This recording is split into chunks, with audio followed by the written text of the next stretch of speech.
father, I'm a husband, I'm a businessman, I'm a singer, I'm a son. Yeah, I'm just a guy who's passionate about life and passionate about people and passionate about the things that I do, music, yeah. The other guys in Milele, obviously we started the group, wow, maybe it's 15, yeah, maybe 15 years now plus. And, obviously toured the US and other parts of the world. And I think at some point, so we actually never say the group broke up, because we say the name Milele is for real, it's for Milele. But I think we went into a season of different things, and the group now mainly focuses on our non-profit. We help connect resource to ministries and initiatives that are happening in Africa. But two of us are in Kenya, Kaima and myself are in Kenya. We work together at Kijiji. Christian is a pastor in the Orange County, California. And Maura Mohari is leads worship in a church in Minnesota. Yeah.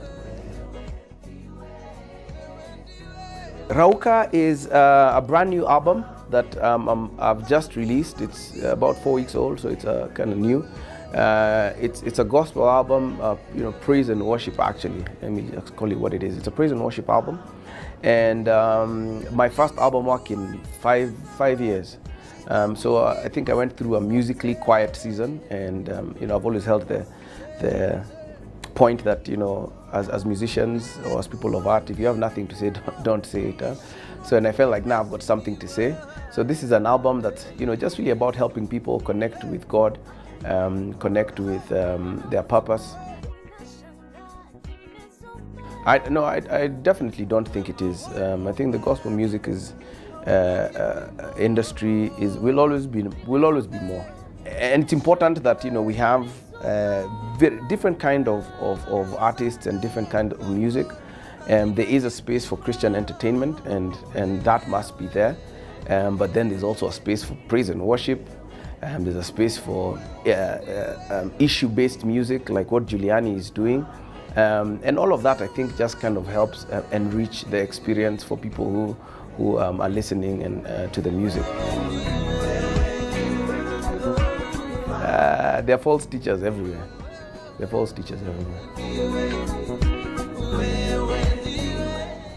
Christians should be engaged in every sector of society, because your engagement in that space brings light, brings positivity.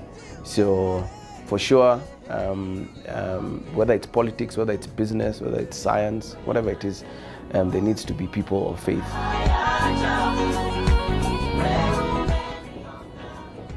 I don't know if many people know this, but at some point in high school, I thought I'd have a professional basketball career.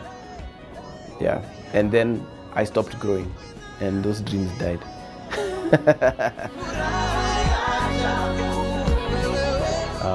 So I believe, God has made the choice, but then now we have to make ours. I think your Academy Format Awards push the qualities of the industry forward, and obviously your People's Choice Awards recognize and celebrate the people who are having the highest impact and influence on people. So I think both are valid, and maybe we need to have both kind of awards. I think we have a lot of one kind, but we need other awards also that kind of celebrate this Academy Format Awards. Yeah.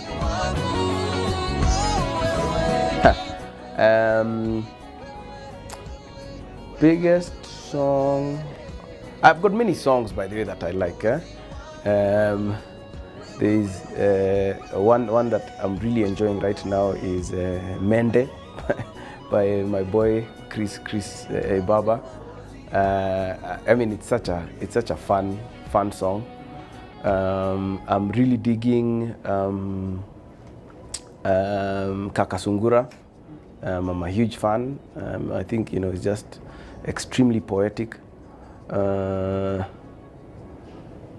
my worship playlist, there's a guy called William McDowell. I'm listening to actually on repeat, a song called Arise, Rauka.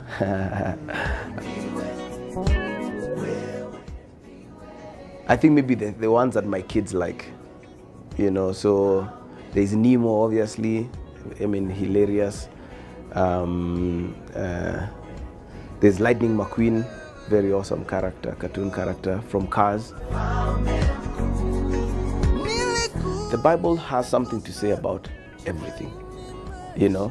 So it's not just about relationship with God. You know, it talks about relationships with human beings. It talks about love, you know, relationship with the opposite gender. It talks about politics. It talks about social justice.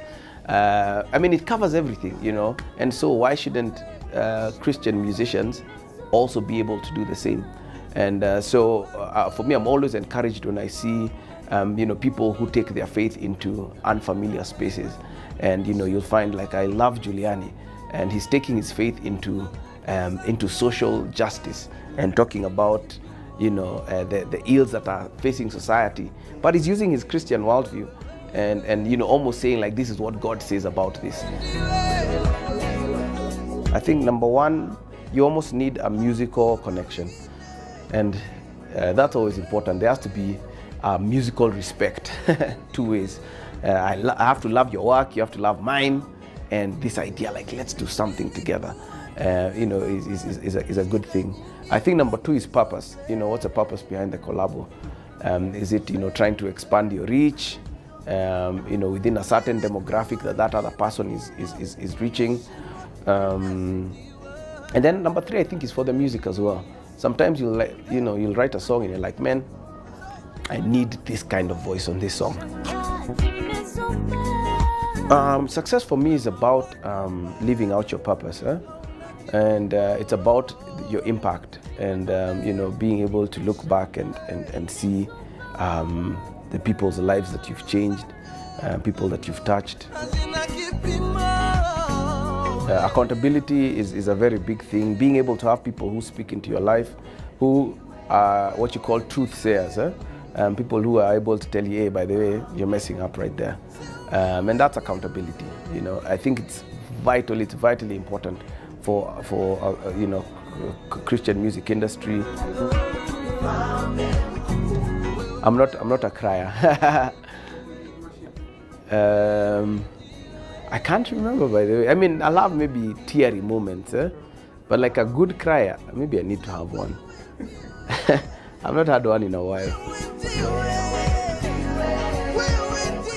Skydiving, and taking the Eurorail and going to see, I'm a big history buff, so going to see, like, all the amazing places in Europe, you know, where great art was created, or great, you know, stories in history. So, you know, your Vienna, your Venice, your Prague. So actually, that's one of the things I have to do, is kind of go 3 months and just go and visit all those places.